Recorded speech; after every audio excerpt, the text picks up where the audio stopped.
like a ticking time bomb. That's if I do the wrong move. This bomb will explode.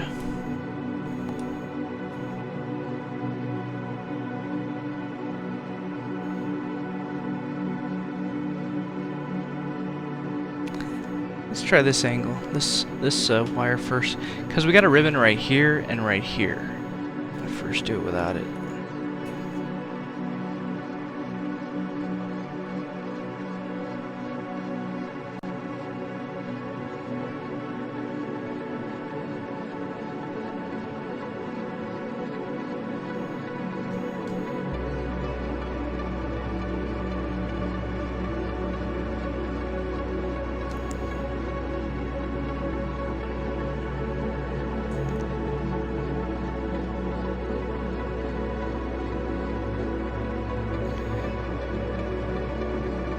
That's what I'm trying to get right there.